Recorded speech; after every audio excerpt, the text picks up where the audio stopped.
Princess Catherine stood at the grand window of Kensington Palace, her delicate fingers tracing patterns on the cold glass as autumn rain pelted against the ornate panes.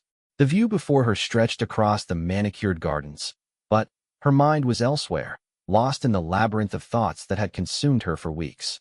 Behind her, the opulent drawing room felt suffocating despite its vastness, filled with centuries of royal portraits whose painted eyes seemed to judge her every move. The morning had begun like any other in the life of a future queen.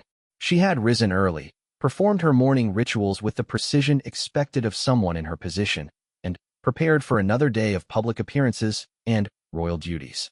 But beneath the carefully applied makeup and designer clothing lay a heart that was slowly breaking, piece by piece, under the weight of an impossible decision. Prince Alexander, her husband of 8 years, had left for his military duties 3 days ago. Their goodbye had been formal, conducted under the watchful eyes of palace staff and security personnel. A brief kiss on the cheek, a gentle squeeze of hands, and words that carried the weight of unspoken truths. "Take care of yourself, darling," he had whispered, his voice barely audible above the sound of helicopter rotors. She had nodded, smiled her practiced smile, and watched him disappear into the sky, knowing in her heart that something fundamental had shifted between them. The palace corridors echoed with the soft footsteps of staff members going about their daily routines, but Catherine felt more alone than she ever had in her life. Marriage to Alexander had brought her into a world of privilege and responsibility that she had never imagined possible. Born into an upper-middle-class family, she had met the prince during their university years when life was simpler, when love felt uncomplicated and pure. Those early days seemed like a lifetime ago now, buried under years of protocol, public scrutiny, and the relentless pressure of royal life. Her private secretary, Margaret, knocked softly on the door before entering with a silver tray laden with morning tea and correspondence. The elderly woman had served the royal household for over 30 years and possessed an uncanny ability to sense the emotional climate of those she served. She placed the tray on the antique mahogany table with practiced precision, her movements betraying nothing of what she might have observed. "Your Royal Highness, your schedule for today includes the charity luncheon at noon, followed by the opening of the Children's Hospital wing at 3, Margaret announced in her crisp, professional tone. "The car will be ready at 11:30. Catherine turned from the window, forcing her lips into the smile that had become second nature. "Thank you, Margaret. Has there been any word from His Royal Highness?" "I'm afraid not, ma'am. However, I did receive confirmation that he arrived safely at the base yesterday evening." The words hung in the air between them, loaded with meaning that neither woman would acknowledge aloud. Catherine nodded, her fingers unconsciously twisting the wedding ring that suddenly felt foreign on her finger. The silence stretched until Margaret, with the discretion that had made her invaluable to the royal household, quietly withdrew from the room. Alone again, Catherine sank into one of the silk-upholstered chairs that adorned the room. The morning light filtering through the heavy curtains cast long shadows across the Persian carpet, creating patterns that shifted and danced like the emotions she struggled to contain. She thought about the conversation she and Alexander had shared just days before his departure, words that had been building between them for months but had finally found their way into the open. They had been preparing for bed, going through the motions of their evening routine with the mechanical precision that had replaced the spontaneous intimacy of their early marriage. Alexander had been unusually quiet, his usual attempts at conversation notably absent. As Catherine brushed her hair at her dressing table, she caught his reflection in the mirror, watching her with an expression she couldn't quite decipher. "Catherine," he had said finally, his voice cutting through the silence like a blade. "We need to talk about what's happening between us." She had set down her brush with deliberate care, her training in composure serving her well even in private moments. "What do you mean?" she had asked, though they both knew exactly what he meant. "You know what I mean," Alexander had replied, moving closer but stopping just short of touching her. "We're living like strangers who happen to share the same house. When was the last time we had a real conversation? When did we stop seeing each other as more than just partners in this royal performance?" The questions had hit her with the force of truth she had been avoiding. When had their marriage become a series of coordinated public appearances? When had their private moments become as choreographed as their official duties? She remembered the early days when they would steal away from royal obligations to walk hand in hand through the palace gardens, sharing dreams and fears with the openness that only true love could inspire. "We've both been under enormous pressure," she had said, her words sounding hollow even to herself. "The responsibilities, the public expectations, the constant scrutiny. It's not easy for either of us." Alexander had shaken his head, his frustration evident in the way he ran his hands through his dark hair. "It's more than that, and we both know it. We've lost ourselves, Catherine. We've become so focused on being the perfect royal couple that we forgot how to be husband and wife." The conversation had continued late into the night, filled with painful truths and admissions that neither of them had been willing to face before. They spoke of dreams deferred, of the sacrifices required by their position, of the way public life had gradually eroded the private connection that had once seemed unbreakable.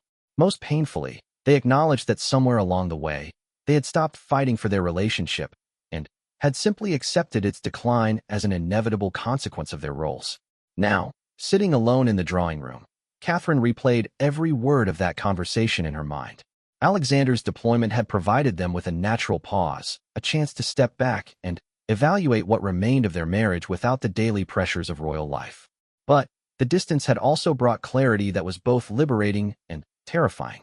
The sound of footsteps in the corridor interrupted her reverie. Lady Elizabeth, her closest friend and confidant within the royal circle, appeared in the doorway with the casual elegance that came naturally to those born into aristocracy. Elizabeth had been Catherine's anchor through the challenging transition from commoner to royal, offering guidance and friendship when the weight of her new role threatened to overwhelm her. "You look like you could use some company," Elizabeth said, settling into the chair across from Catherine with the familiarity of long friendship. "Margaret mentioned that you seemed rather contemplative this morning."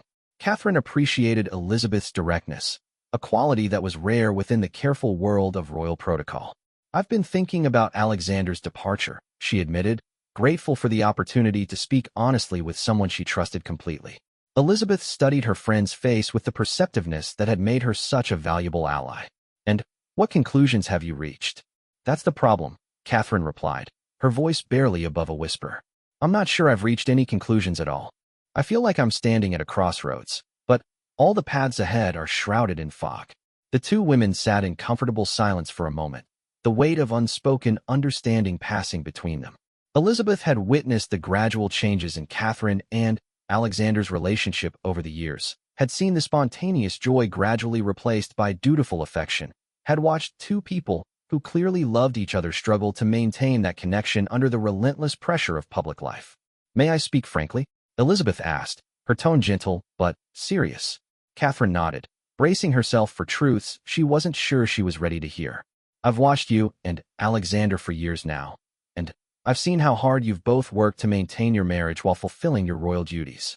But I've also seen how that effort has taken its toll on both of you. You've become so focused on being the perfect royal couple that you've forgotten how to simply be Catherine and Alexander." The words struck Catherine with their accuracy. She thought about the countless public appearances where she and Alexander had played their parts flawlessly, projecting an image of marital bliss that felt increasingly hollow. She remembered the carefully choreographed moments of affection, the practiced smiles, the way they had learned to anticipate each other's moves like actors in a long-running play. "The irony is that we fell in love when he was just Alexander, a university student who happened to be a prince," Catherine said, her voice thick with emotion. "I saw past the title, past the expectations, and fell in love with the man underneath. But somewhere along the way, the title became everything, and the man I married got lost beneath the weight of royal responsibility."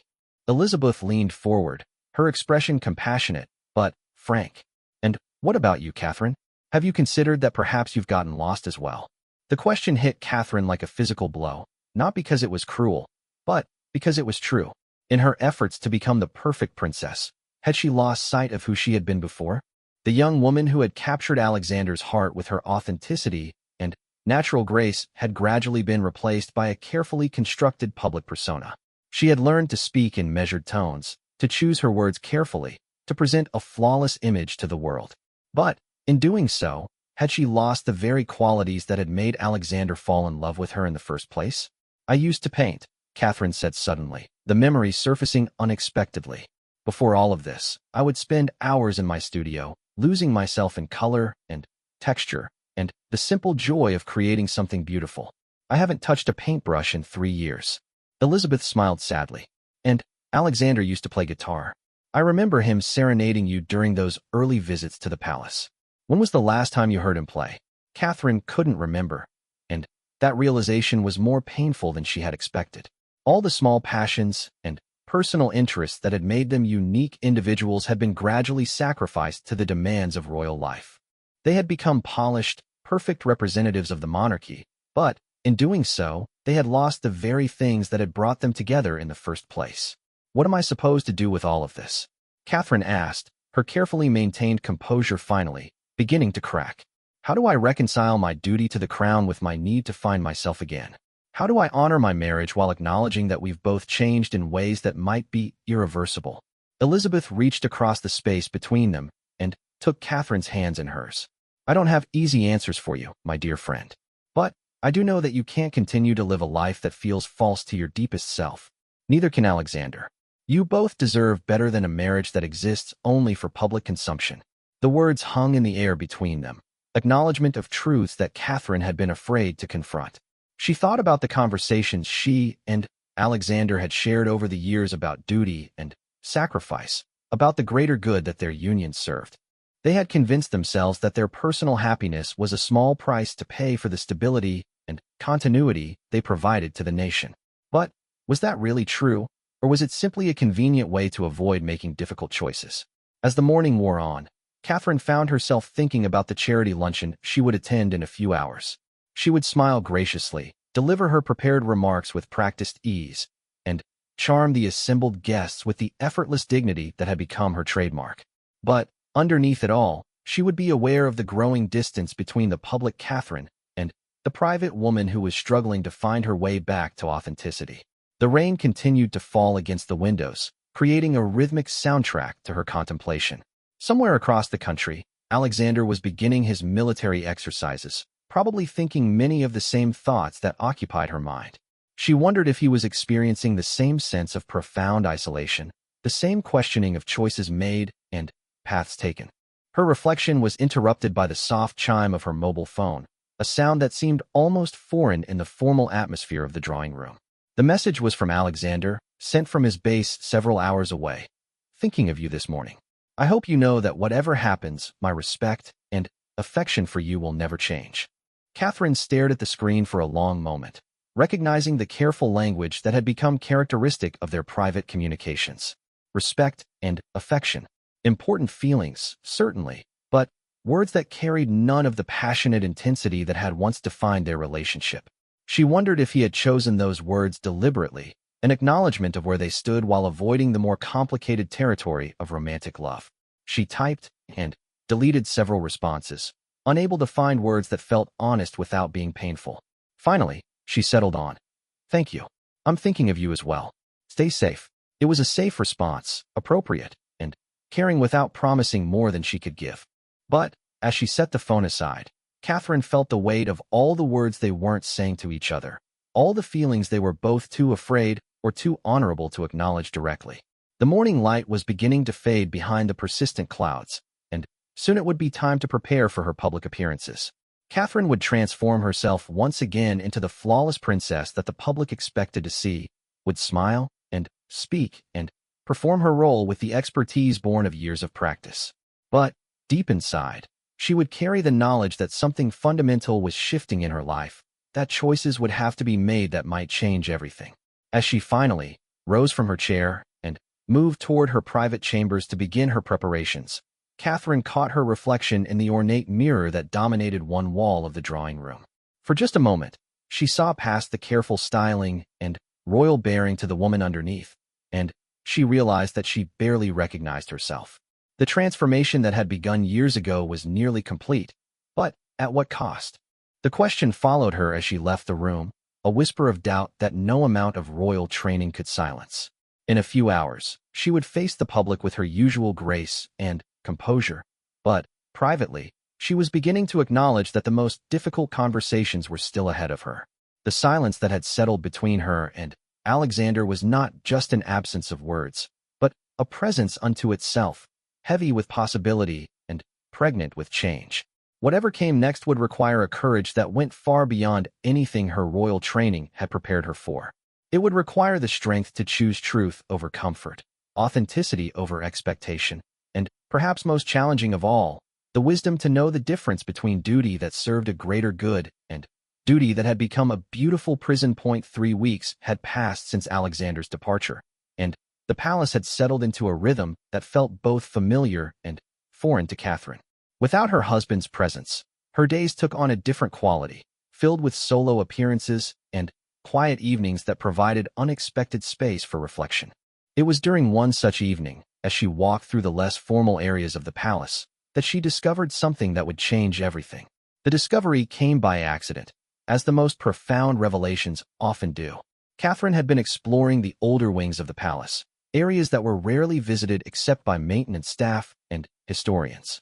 She had always been drawn to these forgotten corners of her home, finding in them a sense of history and permanence that provided comfort during uncertain times. Tonight, her wanderings had led her to a small study that had once belonged to Alexander's late grandfather, a room that had been left largely untouched since his passing 5 years earlier. As she pushed open the heavy wooden door, Catherine was immediately struck by the masculine warmth of the space. Unlike the formal state rooms with their carefully curated grandeur, this study felt lived in and personal. Leather-bound books lined the walls, their spines worn from use rather than merely decorative. A comfortable reading chair sat beside a window that overlooked the private gardens, its cushions bearing the gentle indentations of countless hours of occupancy. It was while examining the books on the lower shelves that Catherine's fingers brushed against something unexpected. Hidden behind a row of military histories, she found a small wooden box, its surface smooth with age and handling. Her heart racing with the excitement of unexpected discovery, she carefully lifted the box and carried it to the desk where a reading lamp cast warm pools of light across the dark wood. Inside the box, wrapped in tissue paper that crackled with age, Catherine found a collection of letters tied with a faded blue ribbon. The handwriting on the envelopes was unmistakably feminine, and the paper bore the watermark of expensive stationery. But it was the name in the return address that made Catherine's breath catch in her throat. Lady Margaret Worthington, a name she recognized from family stories and palace lore. Margaret Worthington had been Alexander's grandfather's first love, a woman he had met and fallen deeply in love with during his youth, before duty and royal obligation had redirected the course of his life. Catherine had heard whispered stories about their relationship, how the young prince had been forced to choose between love and crown, ultimately marrying a suitable princess, while Margaret disappeared into a life of quiet dignity in the countryside. With trembling hands, Catherine untied the ribbon and opened the first letter. The date at the top indicated it had been written over 40 years ago, just months before the prince's arranged marriage to his eventual queen. The words that followed were like a window into a love that had been both profound and impossible. "My dearest James," the letter began, "I write to you tonight knowing that these may be among the last words I ever share with you as freely as my heart demands. Tomorrow you will announce your engagement to Princess Victoria, and our world will officially come to an end. But I wanted you to know that these months we have shared, these stolen moments of genuine happiness, will remain the most precious memories of my life." Catherine continued reading, drawn into a story of love that felt both foreign and achingly familiar. Margaret wrote of their secret meetings in country gardens, of conversations that lasted until dawn, of the way James made her laugh until her sides ached and challenged her mind with discussions of literature and philosophy. She wrote of a man who, away from the formalities of court, revealed himself to be thoughtful, passionate, and deeply human. "I know that you believe you are doing what is best for the country," one letter continued, "and I admire your sense of duty even as it breaks my heart. But I fear that in choosing obligation over love, you may lose something essential about yourself. I have seen glimpses of the man you could be when freed from the weight of expectation, and that man is extraordinary. I pray that you will find ways to honor that part of yourself, even within the confines of royal life." As Catherine read letter after letter, she began to see disturbing parallels between the story unfolding in Margaret's elegant handwriting and her own relationship with Alexander. The same themes emerged repeatedly: duty versus personal fulfillment, the crushing weight of public expectation, the way royal obligation could slowly erode the very qualities that made a person unique and lovable. In one particularly poignant passage, Margaret wrote about a conversation she had shared with James about the nature of sacrifice. You spoke tonight about the nobility of sacrifice, about how personal happiness must sometimes be surrendered for the greater good. But I wonder, my darling, whether what we call noble sacrifice might sometimes be fear disguised as virtue. Are we truly serving something greater than ourselves, or are we simply too frightened to fight for what we know to be right? The question seemed to leap from the page and lodge itself in Catherine's chest like a physical pain. How many times had she and Alexander justified their growing emotional distance as necessary sacrifice? How often had they convinced themselves that their personal happiness was a small price to pay for the stability their union provided to the crown? Catherine continued reading deep into the night, discovering a correspondence that spanned nearly 2 years. The letters traced the arc of a relationship that began with passionate declarations of love and gradually transformed into something more complex and bittersweet. Margaret never demanded that James abandon his duties, but she also never stopped believing that love and duty might somehow be reconciled rather than eternally opposed. I have been thinking about the conversation we had yesterday regarding the nature of authenticity. One later letter read, "You asked whether it was possible to live an authentic life while fulfilling roles that seem to demand the suppression of one's true self. I believe the answer lies not in abandoning our responsibilities, but in finding ways to bring our whole selves to those responsibilities. A king who has forgotten how to love deeply cannot truly serve his people. A man who has sacrificed his capacity for joy and wonder in the name of duty has nothing left to offer the world that cannot be found in any competent administrator." These words struck Catherine with particular force, reminding her of the woman she had been before royal life began reshaping her into something more palatable to public consumption. She thought about her abandoned painting, about the way she had once approached charity work with genuine passion rather than dutiful competence, about the spontaneous laughter that had gradually been replaced by carefully modulated responses appropriate to her station. The final letters in the collection were perhaps the most heartbreaking. They were written after James's marriage to Princess Victoria, when Margaret had retreated to a country estate and was attempting to build a new life separate from the royal world that had claimed the man she loved. Her words reflected a woman of remarkable dignity and strength, but also one who carried the weight of profound loss. "I attended the ceremony yesterday, standing among the crowds who gathered to celebrate your wedding," Margaret wrote in one of the last letters. "You looked handsome and regal, every inch the king you were born to be. Victoria appeared lovely and composed, perfectly suited to the role she will play. But, as I watched you speak your vows, I saw something in your eyes that broke my heart all over again. You were performing magnificently, but you were performing. The man I fell in love with, the one who spoke to me of dreams and fears and wild hopes, was nowhere to be seen." She continued, "I do not write this to add to your burdens, my darling. I know that you have made the choice you believe to be right, and I respect that choice even as it destroys me. But I want you to promise me something. Promise that you will not let the role consume the man entirely. Find ways to keep alive the parts of yourself that make you human. Love your wife, if you can learn to love her, but do not become so lost in royal duty that you forget how to love at all." Catherine set down the final letter with tears streaming down her face, overwhelmed by the tragic beauty of a love story that felt like a prophecy of her own life. The parallels were impossible to ignore. Like James, Alexander had been shaped by royal duty from birth, trained to prioritize obligation over personal desire. Like Margaret, Catherine had fallen in love with a man she glimpsed beneath the royal persona, only to watch that man gradually disappear under the weight of expectation and protocol. But there was something else in Margaret's letters that struck Catherine even more profoundly than the tragic love story they told.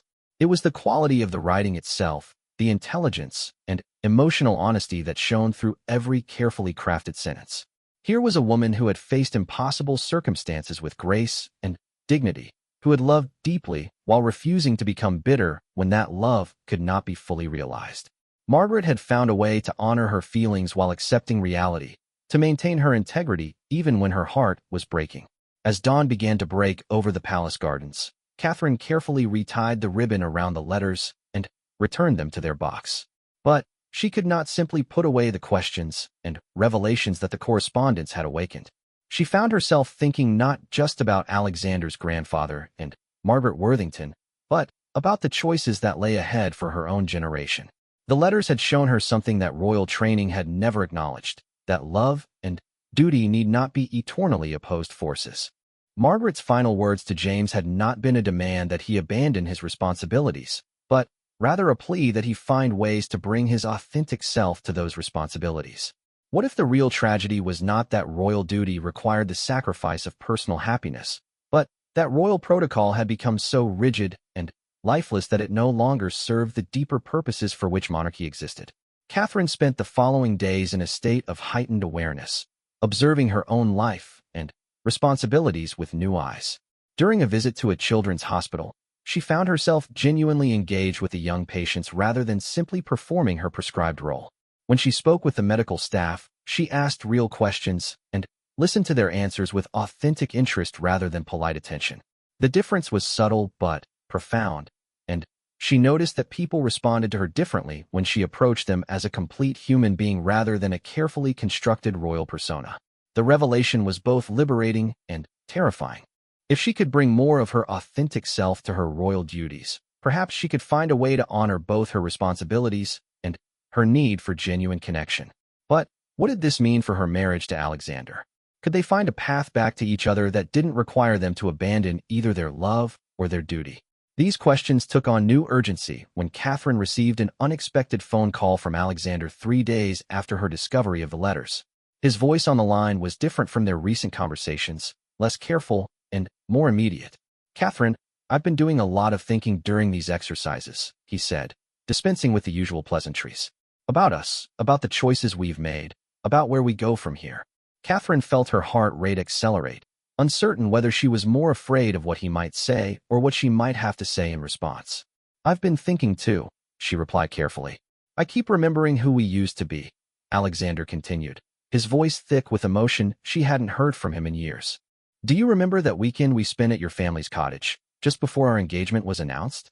We stayed up all night talking about our dreams and fears, about the kind of life we wanted to build together." Catherine did remember, and the memory was almost painful in its sweetness. They had felt so connected then, so certain that their love could withstand any challenge. "We were different people then," she said softly.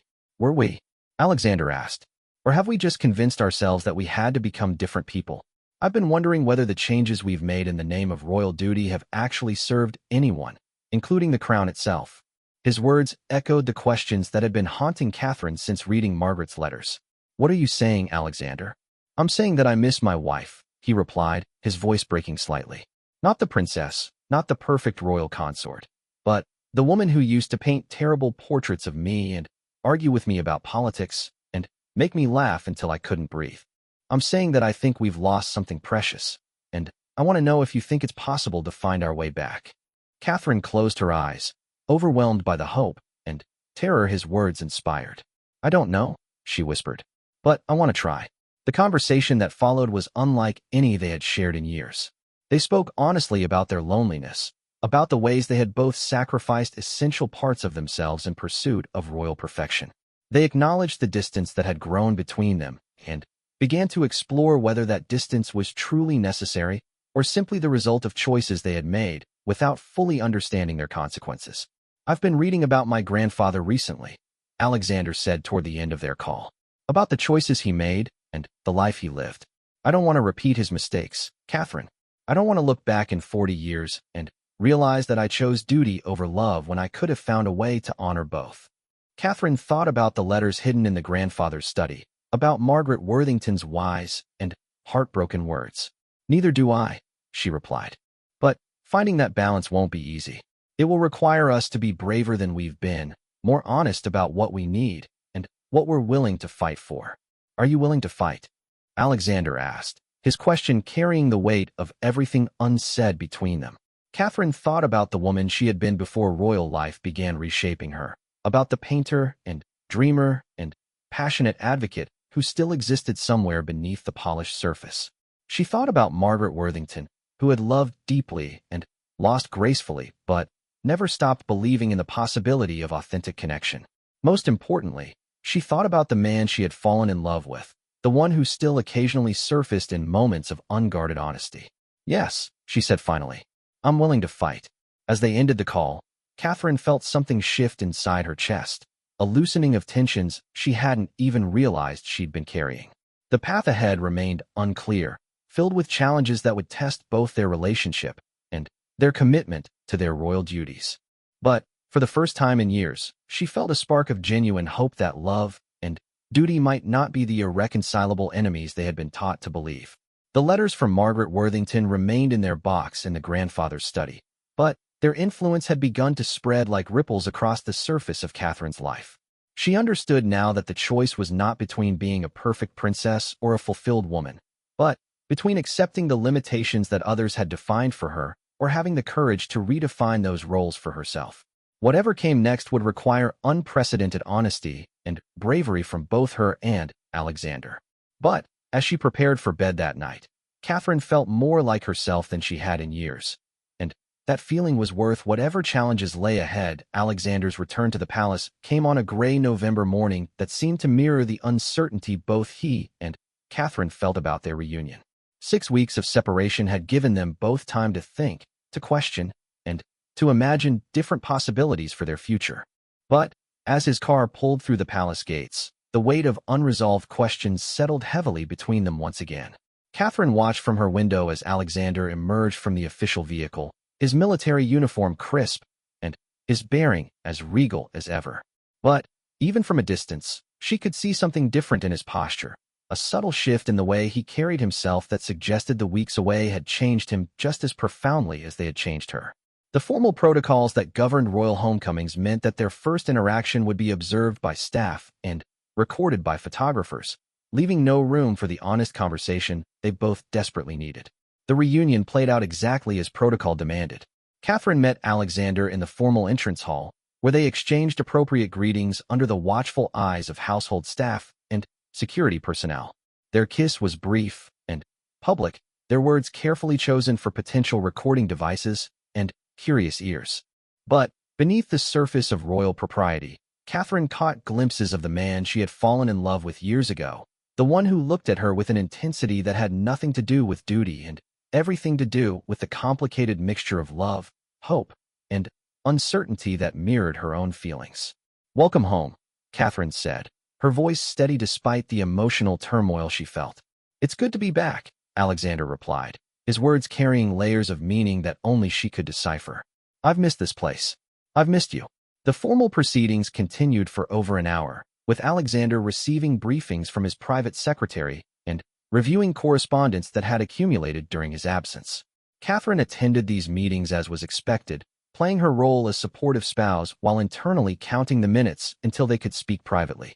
The familiar choreography of royal life felt more stilted than ever, each prescribed interaction highlighting the artificial nature of their public personas.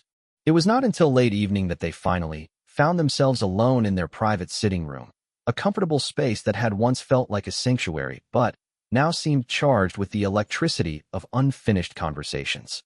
Alexander had changed from his military uniform into civilian clothes, a simple transformation that somehow made him seem more approachable, more like the man she remembered from their university days. They sat across from each other in chairs that had witnessed countless conversations over the years, but tonight the familiar furniture seemed to emphasize the distance that had grown between them. Catherine studied her husband's face, noting the subtle changes that 6 weeks away had wrought. There were new lines around his eyes, evidence of long hours and serious contemplation. But there was also something else, a quality of alertness and presence that had been missing for years. "You look different," Catherine said finally, breaking the silence that had stretched between them since the staff had withdrawn for the evening. Alexander smiled, the first genuinely spontaneous expression she had seen from him all day. "So do you. There's something about you tonight that reminds me of the woman I married." The observation was both compliment and accusation, acknowledging the ways they had both changed while suggesting that some essential quality was returning. Catherine felt a flutter of nervousness, aware that the conversation ahead would determine the future course of their relationship and possibly their lives. "I found something while you were away," Catherine said, deciding that honesty was the only path forward. "Letters in your grandfather's study. Correspondence between him and Lady Margaret Worthington." Alexander's expression shifted to one of surprise and then understanding. "I wondered what had happened to those. I remember my grandmother mentioning them once, years ago, but I never knew where they had been kept. You knew about them? I knew that grandfather had loved someone before his arranged marriage to grandmother. Family whispers, mostly, the kind of stories that get passed down but never fully explained. What did the letters tell you? Catherine chose her words carefully, aware that she was sharing not just information, but also revealing the profound impact the correspondence had had on her thinking. They told me about a love that was sacrificed to duty and about the cost of that sacrifice. But they also showed me something else, something I had never considered before. What was that? That perhaps the choice between love and duty is a false choice. That maybe the real tragedy isn't that royal obligation requires personal sacrifice, but that we've created a system so rigid and lifeless that it no longer serves the purposes for which monarchy exists. Alexander leaned forward, his interest clearly engaged. Explain what you mean.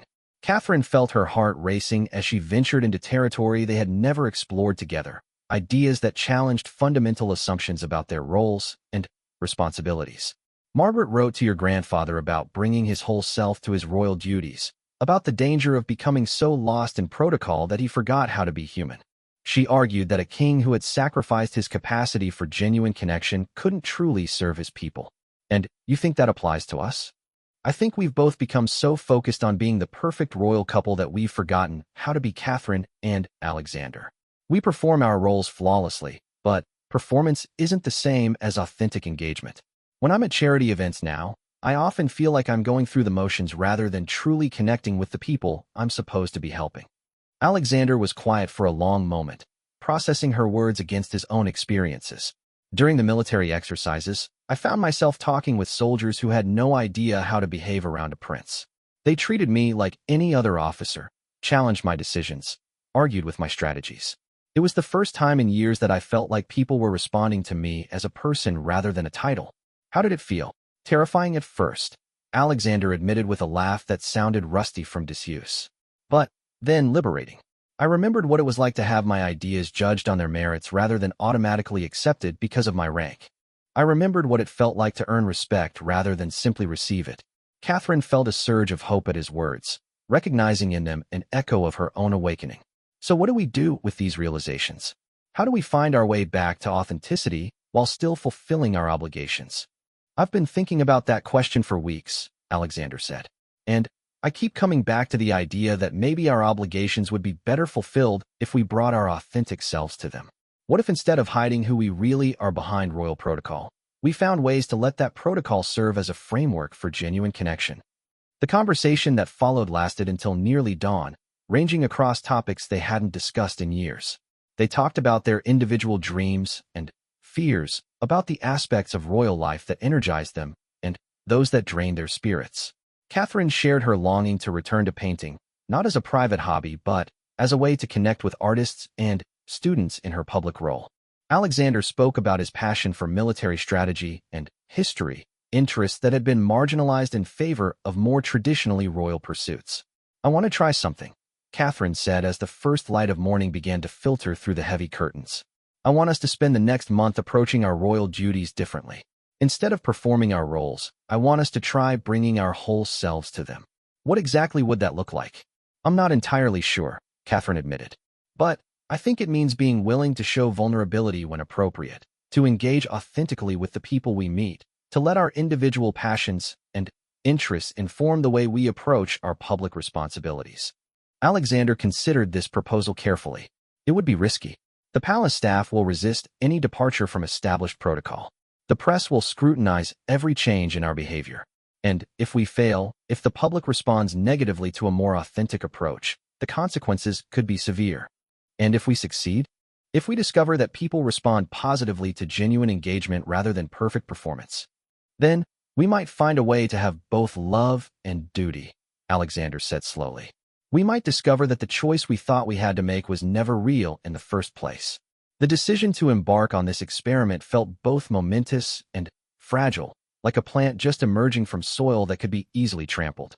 They agreed to start small, with subtle changes in their approach to familiar obligations, and to meet regularly to assess their progress and adjust their strategy as needed. Their first test came the very next day, when they were scheduled to attend the opening of a new community center in East London. Traditionally, such events followed a rigid script: arrival, formal introduction to local officials, brief tour of facilities, short speeches, and departure. The royal couple would smile graciously, offer appropriate comments about the importance of community development, and maintain the dignified distance that protocol demanded. But, as they prepared for the engagement, Catherine and Alexander made a conscious decision to approach it differently. Instead of reviewing prepared remarks and anticipated questions, they spent time researching the history of the community, the challenges faced by local residents, and the specific programs the new center would offer. They arrived not just as royal dignitaries, but as genuinely interested visitors eager to learn about the work being done. The difference was immediately apparent. When Catherine met with teenagers participating in an art program, she didn't simply offer polite encouragement about their creativity. Instead, she asked specific questions about their techniques, shared stories about her own artistic struggles, and engaged in conversations about how art could serve as both personal expression and community building. The young people responded with an openness and enthusiasm that surprised the accompanying officials, who had expected the usual stilted exchanges typical of royal visits. Alexander, meanwhile, found himself in deep conversation with military veterans who were using the center's job training programs. Instead of offering generic praise for their service, he drew on his own military experience to discuss specific challenges of transitioning to civilian employment, sharing insights from his recent exercises that made his own service feel more relevant and immediate. The veterans responded by speaking more openly about their struggles and successes, creating a dialogue rather than the usual one-sided presentations. The transformation didn't go unnoticed. Local officials commented on the unusual warmth of the interaction, and several community members mentioned to reporters that the royal couple had seemed more real than they had expected. The press coverage, while still respectful, carried a subtly different tone, focusing more on the substance of the conversations than just the spectacle of royal presence. That felt different, Catherine said as their car pulled away from the center. Harder in some ways, but also more meaningful. I know what you mean, Alexander replied. It required more energy, more emotional investment. But it also felt like we were actually accomplishing something beyond just fulfilling an obligation. Their experiment continued over the following weeks, with varying degrees of success and comfort. Some events lent themselves naturally to more authentic engagement, while others seemed resistant to any departure from established patterns. They learned to read situations carefully, understanding when to push the boundaries of protocol and when to maintain traditional approaches. The real test came during a state dinner honoring a visiting head of government, an event that represented royal pageantry at its most formal and scripted. Such occasions typically unfolded with clockwork precision, every moment choreographed to project an image of effortless elegance and diplomatic sophistication. Personal conversation was limited to safe topics, and any deviation from protocol could be interpreted as diplomatic insensitivity. But Catherine and Alexander decided to bring their new approach even to this most traditional of royal obligations. While maintaining all the necessary formalities, they looked for opportunities to create moments of genuine connection. Catherine discovered that the visiting president's wife was a patron of arts education in her own country, leading to an animated discussion about the role of creativity in childhood development. Alexander found common ground with the president himself over their shared interest in military history, transforming what could have been perfunctory pleasantries into a substantive exchange about leadership challenges in different contexts. The subtle shift in approach didn't go unnoticed by the diplomatic corps or the palace staff. The visiting dignitaries commented privately on the unusually engaging nature of their hosts, and several senior palace officials mentioned the increased warmth and spontaneity they had observed in the royal couple's interactions. But perhaps the most significant change was internal. Catherine and Alexander found themselves looking forward to their public engagements rather than simply enduring them. The work felt more meaningful when approached authentically, and they began to see positive responses from the people they encountered. More importantly, they were rediscovering aspects of themselves that had been suppressed by years of rigid protocol adherence. I feel like I'm waking up from a long sleep, Catherine confided to Alexander one evening as they reviewed their upcoming schedule. Everything seems sharper, more vivid.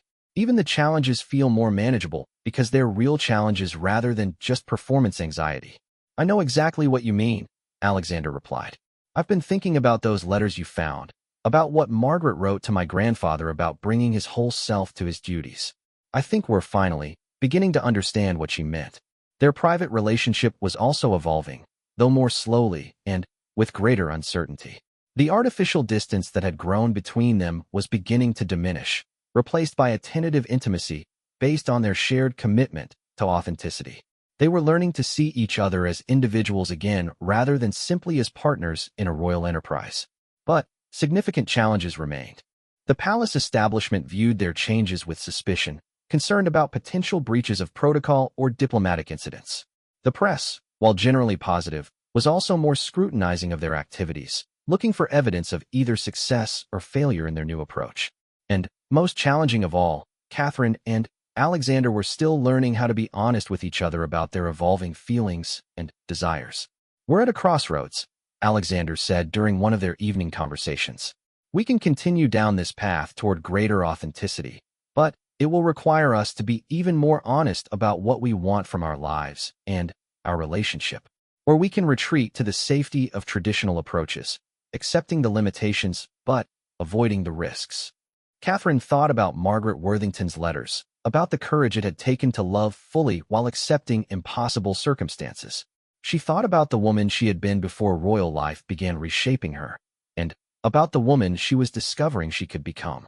Most importantly, she thought about the man sitting across from her, no longer hidden behind layers of royal protocol, but visible again as the person she had fallen in love with years ago. "I want to keep going forward," she said finally. "Whatever the risks, whatever the challenges, I want to see where this path leads us." Alexander reached across the space between them and took her hand, a simple gesture that felt revolutionary in its spontaneity. "So do I," he said.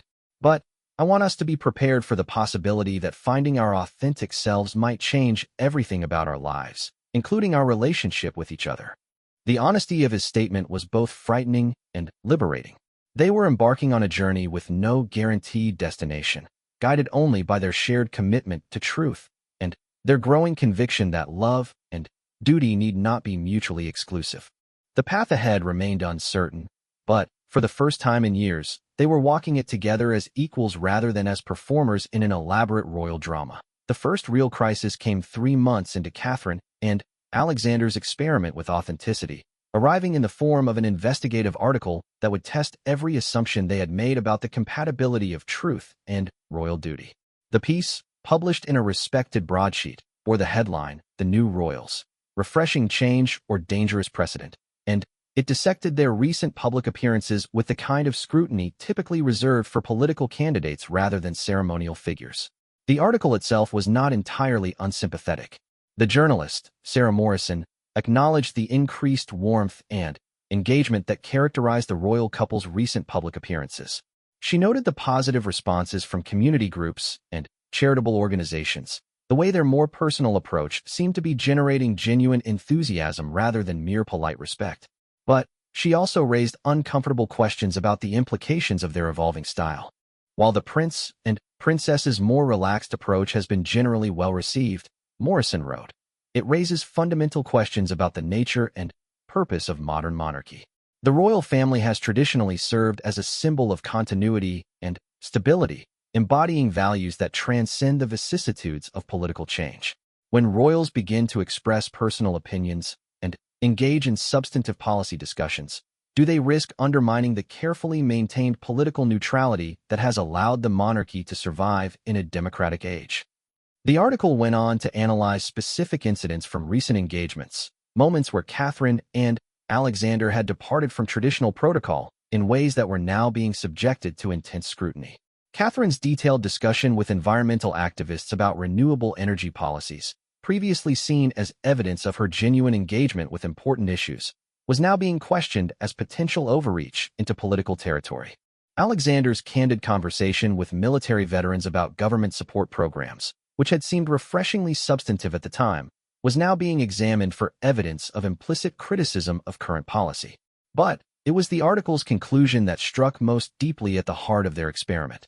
Perhaps most concerning is the way the royal couple's increased authenticity appears to be affecting their relationship with established palace protocols and the advisors tasked with maintaining constitutional propriety. Sources within the palace suggest growing tension between the couple's desire for genuine engagement and the institutional requirements of their roles. The question facing the monarchy is whether this evolution represents healthy modernization or dangerous deviation from principles that have served the crown well for centuries. Catherine read the article 3 times, each reading revealing new layers of criticism disguised as objective analysis. The piece was skillfully written, acknowledging the positive aspects of their approach while systematically undermining its legitimacy.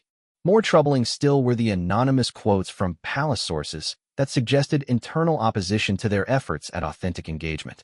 They seem to believe that expressing genuine interest in issues makes them more effective representatives of the crown, one unnamed official was quoted as saying. But they fail to understand that their effectiveness has never been based on their personal opinions or authentic responses.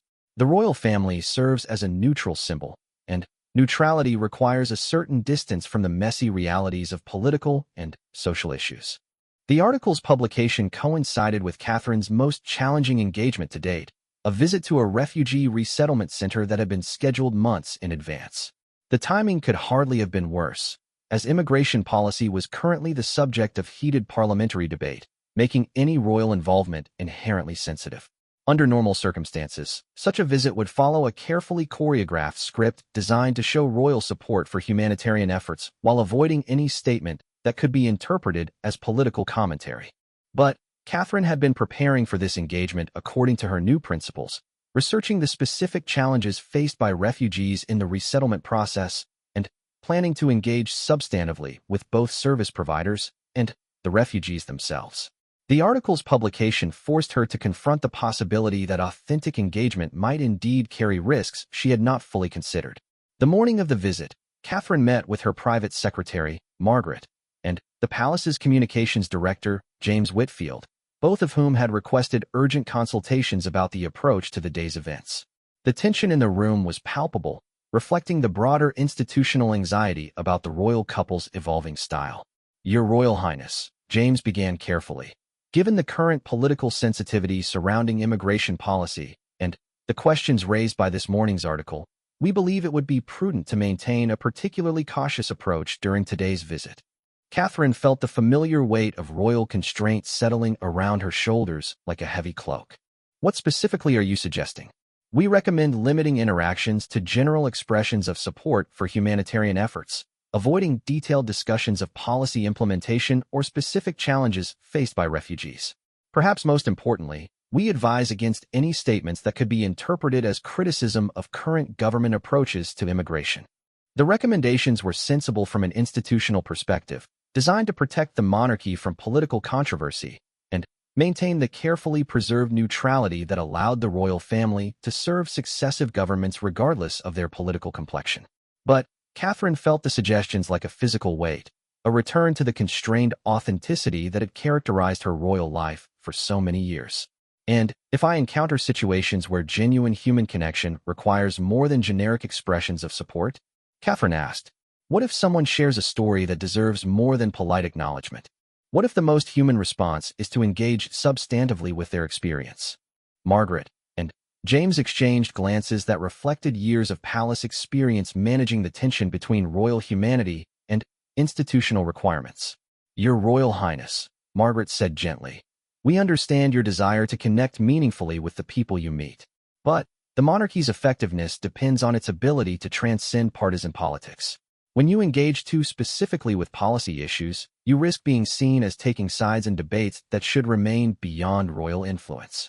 The conversation continued for nearly an hour, with Catherine finding herself defending principles she had only recently begun to understand while facing institutional pressures that suddenly seemed more formidable than ever.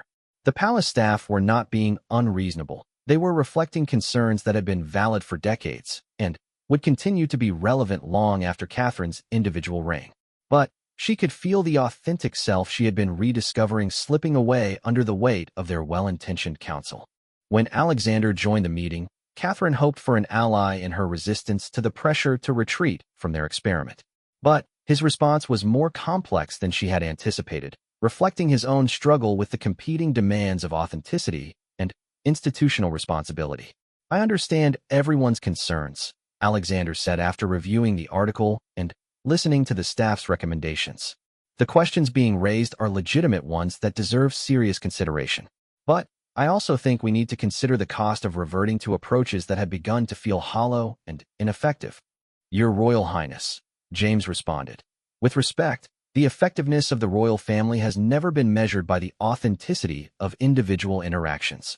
The monarchy serves a symbolic function that requires a certain elevation above the immediate concerns of daily politics.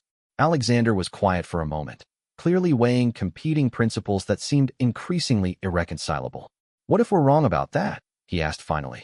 What if the symbolic function of the monarchy would actually be enhanced by more authentic engagement rather than diminished by it? What if people are hungry for representatives who can connect genuinely with their experiences rather than simply offering ceremonial acknowledgement? The question hung in the air, reflecting fundamental disagreements about the nature and purpose of modern monarchy that extended far beyond the immediate challenges of Catherine's upcoming engagement. The meeting concluded without resolution, leaving Catherine to make her own decisions about how to approach the day's events. As her car approached the refugee resettlement center, Catherine felt the weight of competing expectations pressing down on her with almost physical force. The institutional wisdom of centuries of royal protocol urged caution and distance, while her growing conviction about the importance of authenticity demanded genuine engagement with whatever situation she encountered. The morning's article had made clear that her choices would be scrutinized not just for their immediate effects, but for their broader implications for the monarchy itself. The center was housed in a converted warehouse, its practical architecture reflecting the urgent need to provide services rather than create impressive facilities. Catherine was greeted by the director, Maria Santos, a woman whose warmth and competence were immediately apparent despite the obvious stress of hosting a royal visit during politically sensitive times. Your Royal Highness, thank you for taking time to visit us, Maria said as she led Catherine through the facility. Our clients have been so looking forward to meeting you. Many of them have never had the opportunity to speak with someone from the royal family. As they toured the center, Catherine encountered situations that tested every principle she had been developing about authentic engagement. She met a Syrian family whose father had been a university professor before war forced them to flee their home, now struggling to rebuild their lives while navigating complex bureaucratic requirements for employment authorization. She spoke with a young Afghan woman who had worked as a translator for British forces, now facing ongoing threats because of her service while trying to establish herself in a completely foreign culture. Each conversation presented Catherine with choices between safe, generic responses and the kind of substantive engagement that had characterized her recent approach to royal duties. The institutional voice in her head urged caution, reminded her of the morning's article and the warnings from palace staff. But the human voice that had been growing stronger over recent months demanded authentic response to the stories she was hearing. The crisis moment came when Catherine met Amara, a young mother from Eritrea who had fled domestic violence and political persecution, bringing her two small children on a dangerous journey that had taken nearly 2 years to complete. Amara spoke haltingly about her experiences, her limited English supplemented by a translator, but her desperation and hope were universally comprehensible. I want my children to have education, to have future, Amara said, tears beginning to stream down her face. But everything is so difficult. The paperwork, the waiting, the not knowing if we can stay. Sometimes I think maybe we should go back, but there is nothing to go back to. Catherine felt the moment crystallize around her, aware that her response would reflect not just her personal compassion, but her approach to the fundamental questions about authenticity and royal responsibility that had been consuming her for months. The safe response would be to offer general reassurance about Britain's commitment to humanitarian values, to express sympathy while maintaining the distance that protocol required. But, looking into Amara's eyes, Catherine found such a response impossible. I can't imagine the courage it took to make the journey you've made, Catherine said, reaching out to take Amara's hand. And I want you to know that your struggles with the bureaucratic process are real and valid concerns that deserve to be addressed. You shouldn't have to choose between safety and hope. The response was personal, direct, and carried implicit criticism of systems that made the resettlement process unnecessarily difficult. Catherine could feel the tension from accompanying palace staff, aware that she was crossing lines that had been clearly drawn just hours earlier. But she also felt the immediate human connection that her words created, not just with Amara but with other refugees and staff members who had been listening to the exchange. The conversation that followed was unlike anything Catherine had experienced in her royal role. Amara began sharing details about her experience that revealed systematic problems with the resettlement process, challenges that went far beyond individual difficulties to suggest broader policy failures. Other refugees joined the conversation, creating an impromptu discussion group that addressed issues of housing, employment authorization, and family reunification with a specificity that traditional royal visits never allowed. Catherine found herself taking notes, asking detailed questions, and making commitments to follow up on specific issues that had been raised. She was behaving more like an investigative journalist or policy advocate than a ceremonial figurehead, but the energy in the room was electric with the kind of genuine engagement that her traditional approach had never generated. As the visit concluded, Maria Santos walked Catherine back to her car, her expression reflecting a mixture of gratitude and amazement. "Your Royal Highness, I have to tell you that was unlike any royal visit we've ever experienced. The people you met today felt heard in a way that rarely happens when public figures come through. You gave them something more valuable than sympathy. You gave them the sense that their experiences mattered to someone with the power to make a difference." Catherine felt simultaneously elated and terrified by Maria's words. She had succeeded in creating the kind of authentic connection that had become her goal, but she had also ventured far into territory that institutional wisdom would consider dangerous. The drive back to the palace gave her time to reflect on the morning's events and their potential consequences. The immediate aftermath was swift and decisive. Before Catherine had even returned to the palace, news outlets were reporting on the unusually political nature of her visit to the refugee center. Video clips of her conversation with Amara were being analyzed for evidence of implicit criticism of government immigration policy.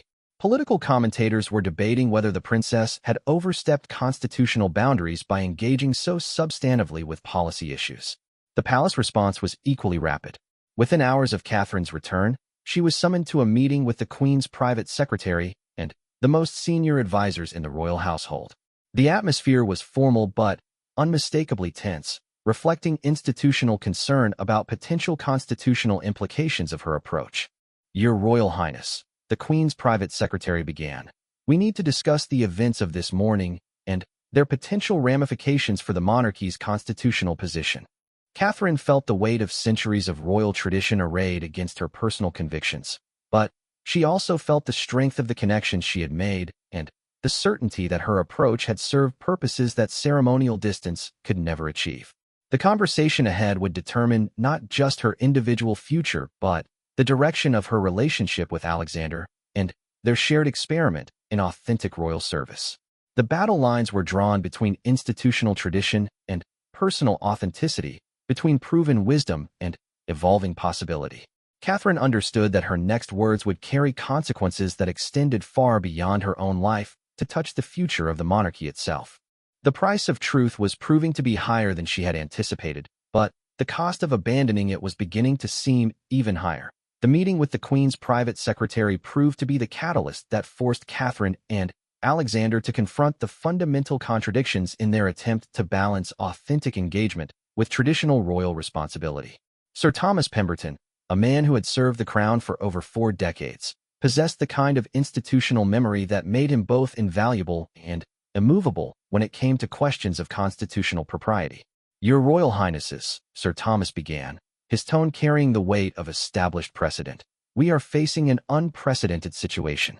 The events of yesterday have generated significant political commentary and raised serious questions about the royal family's constitutional neutrality. Several members of Parliament have privately expressed concern about what they see as royal interference in matters of government policy." Catherine felt Alexander's tension beside her, recognizing in his stillness the same internal conflict she was experiencing. They had known their experiment carried risks, but the speed and intensity of the institutional response had caught them both off guard. The conversation with refugees that had felt so natural and necessary was now being characterized as a constitutional crisis.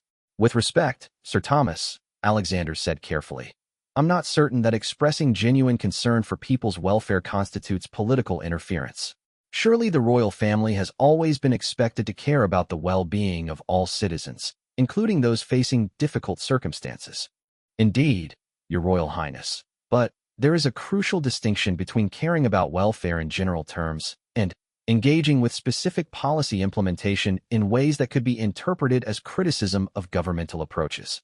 Yesterday's discussion about bureaucratic failures in the refugee resettlement process crossed that line. Catherine had spent the previous evening replaying every moment of her conversation with Amara and the other refugees, analyzing her words for evidence of the overreach that was now being attributed to her. In her mind, she had simply responded humanely to human stories, but she was beginning to understand how institutional perspectives could interpret such responses as dangerous precedents. "What exactly are you asking us to do?" Catherine asked, though she suspected she already knew the answer. "We are strongly recommending a return to traditional protocols for royal engagements, particularly those involving potentially sensitive political or social issues. This would include limiting interactions to general expressions of support and avoiding substantive discussions of policy implementation or systemic challenges." The recommendation felt like a door closing on everything Catherine and Alexander had been discovering about themselves and their capacity for meaningful service. But she could also see the institutional logic behind the advice, the way their experiment threatened carefully maintained boundaries that had allowed the monarchy to survive in a democratic system for centuries. "And if we refuse?" Alexander asked, his question carrying implications that extended far beyond their individual preferences. Sir Thomas's pause was pregnant with unspoken possibilities. "Your Royal Highness, the monarchy's effectiveness depends on its ability to maintain broad public and political support across changing governments and evolving social conditions. Actions that compromise that support threaten not just individual reputations, but the institution itself." The threat was politely worded but unmistakable. Catherine and Alexander were being asked to choose between their growing commitment to authenticity and their responsibility to an institution that predated them by centuries and would presumably outlast them by centuries more. The weight of that choice pressed down on both of them with almost physical force. The meeting concluded without immediate resolution, but the message had been delivered clearly. Catherine and Alexander were expected to moderate their approach, to return to safer, more traditional methods of royal engagement that would not generate political controversy or constitutional questions. The experiment in authentic engagement was being officially discouraged, if not explicitly forbidden. That evening, Catherine and Alexander found themselves in their private study, surrounded by the comfortable furnishings that had witnessed so many important conversations over the years. But tonight the familiar space felt charged with uncertainty about their future and the choices that lay before them. "I keep thinking about those letters you found," Alexander said, breaking the silence that had stretched between them since their return from the meeting. "About my grandfather and Margaret Worthington, about the choice between love and duty that ultimately destroyed both." Catherine understood his reference immediately. The parallel was too obvious to ignore. They were facing their own version of the impossible choice that had characterized their family's history. But she also sensed something different in the current situation, a possibility that their predecessors might not have fully explored. What if the choice isn't really between authenticity and duty? Catherine asked slowly, the idea forming as she spoke. What if the real choice is between serving an institution that has stopped evolving and finding ways to help that institution evolve to meet contemporary needs? Alexander looked at her with the kind of focused attention that had become increasingly rare in their conversations over the years. "What do you mean?" "I mean that maybe the monarchy's survival doesn't depend on maintaining traditions that no longer serve their original purposes. Maybe its survival depends on its ability to adapt to changing expectations while preserving the essential values that make it relevant." The conversation that followed was unlike any they had shared, ranging across history, political theory, and their own evolving understanding of their roles and responsibilities. They talked about monarchies that had failed by becoming too rigid to adapt to changing circumstances, and others that had thrived by finding ways to evolve while maintaining their essential character.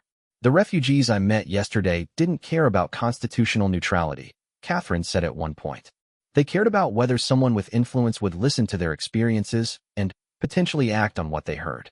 If the monarchy can't provide that kind of responsive leadership, what exactly is it providing? But if we push too hard, too fast, we risk provoking a backlash that could threaten the entire institution," Alexander replied. "The palace advisors aren't wrong about the dangers of appearing too political. So we need to find a middle path," Catherine said, the solution beginning to crystallize in her mind. "A way to honor both our commitment to authentic engagement and our responsibility to the institution we serve. Over the following weeks, Catherine and Alexander began developing what they privately called their evolutionary approach to royal service. Instead of abandoning their commitment to genuine engagement, they began looking for ways to formalize and systematize their more authentic approach while addressing the institutional concerns that had been raised. They proposed the creation of new mechanisms for royal engagement that would allow for substantive interaction with social issues while maintaining appropriate boundaries around political advocacy. Catherine suggested establishing a formal process for following up on issues raised during royal visits, creating a way to address systemic problems without appearing to criticize specific governmental policies. Alexander proposed regular consultations with constitutional experts and political scientists who could help them navigate the complex boundaries between appropriate royal concern and inappropriate political interference. They began working with palace communications staff to develop new frameworks for discussing their engagements that would emphasize their role as bridges between citizens and institutions rather than as advocates for specific policy positions. The approach was not immediately embraced by palace traditionalists, but it offered a compromise that addressed many of the concerns that had been raised while preserving space for the kind of authentic engagement that Catherine and Alexander had found so meaningful. More importantly, it provided a framework for gradual evolution rather than dramatic revolution, allowing the institution to adapt to changing circumstances without abandoning its essential character. The test of their new approach came 3 months later, when Catherine was invited to speak at an international conference on women's rights. The invitation presented exactly the kind of opportunity that their traditional advisors would have recommended declining, given the political sensitivities surrounding gender equality legislation currently under parliamentary consideration. But Catherine and Alexander saw the invitation as a chance to demonstrate their evolutionary approach in practice. Working closely with constitutional experts and palace communications staff, Catherine developed a speech that addressed women's rights from a humanitarian rather than political perspective, focusing on universal values rather than specific policy recommendations. The speech itself was a masterpiece of diplomatic engagement, acknowledging the reality of ongoing challenges while avoiding explicit criticism of particular governmental approaches. Catherine spoke about the importance of creating societies where all citizens could reach their full potential, about the economic and social benefits of gender equality, and about the royal family's commitment to supporting progress in human rights without advocating for specific legislative solutions. But the real innovation came in the follow-up to the speech. Instead of simply delivering her remarks and departing, Catherine announced the creation of a new royal initiative focused on supporting grassroots organizations working on women's issues around the world. The initiative would provide a platform for highlighting effective approaches to gender equality while avoiding direct involvement in domestic political debates. The response to Catherine's speech and the announcement of the new initiative was overwhelmingly positive, both domestically and internationally. Political commentators noted the skillful way she had addressed important issues while respecting constitutional boundaries. Women's rights organizations praised the royal family's increased engagement with their concerns. Most importantly, the speech demonstrated that authentic royal engagement was possible within appropriate institutional frameworks. The success of the Women's Rights Initiative encouraged Catherine and Alexander to develop similar approaches to other areas of social concern. Alexander launched a program focused on supporting military veterans' transition to civilian employment, drawing on his own military experience while avoiding criticism of specific governmental support programs. Together, they created an initiative supporting refugee resettlement organizations, allowing them to address the issues Catherine had encountered during her controversial center visit through appropriate channels. These programs represented more than just strategic communication success. They reflected a fundamental evolution in Catherine and Alexander's understanding of their roles and their relationship to each other. By finding ways to channel their authentic concerns through institutional frameworks, they had discovered that love and duty need not be mutually exclusive after all. "We're not the same people we were a year ago," Catherine observed during one of their evening conversations, as they reviewed plans for an upcoming engagement at a school for disadvantaged children. "No, we're not," Alexander agreed. "But I think we're closer to the people we were meant to be. We found a way to honor both our individual authenticity and our shared responsibilities." The transformation extended to their personal relationship as well. The artificial distance that had grown between them during their years of rigid protocol adherence had been replaced by a partnership based on shared purpose and mutual respect. They were collaborators now in the truest sense, working together to redefine what royal service could mean in the contemporary world. The palace establishment, while initially resistant to their innovations, gradually began to recognize the effectiveness of their approach. Public approval ratings for the royal family reached levels not seen in years, driven in part by perceptions that Catherine and Alexander had found ways to be both modern and traditional, authentic and appropriate. "I've been thinking about my grandfather's letters again," Alexander said during one of their planning sessions for an upcoming tour of renewable energy facilities. About Margaret Worthington's advice that he bring his whole self to his royal duties. "What about them? I think we've finally figured out what she meant. She wasn't asking him to abandon his responsibilities or ignore constitutional boundaries. She was asking him to find ways to be fully human within those constraints." Catherine smiled, remembering the woman whose wise and heartbroken words had sparked their entire journey toward authenticity. "I think she would be proud of what we've accomplished. I think she would be proud that we refused to accept that love and duty had to be mutually exclusive," Alexander replied. "That we found a way to honor both without sacrificing either." Their conversation was interrupted by a knock on the door, as their private secretary entered with the day's correspondence and schedule confirmations.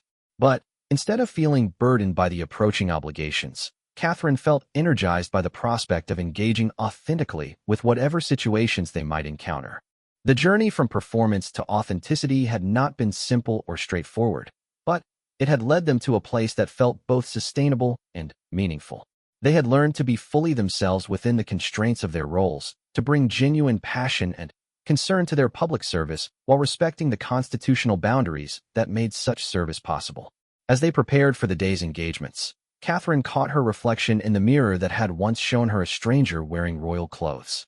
Now she saw herself, authentic and engaged, ready to serve not because duty demanded it, but because she had found ways to make that service an expression of her deepest values and convictions.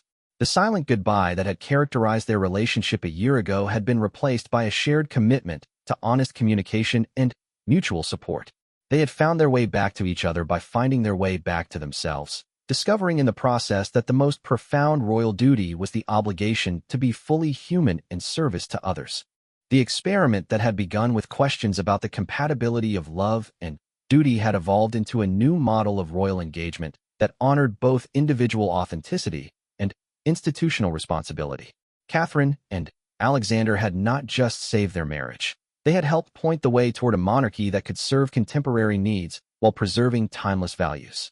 As they left the palace for their first engagement of the day, Catherine felt a sense of completion that had nothing to do with reaching a destination and everything to do with understanding the journey itself. They had learned that the choice between love and duty was indeed false, that authentic engagement and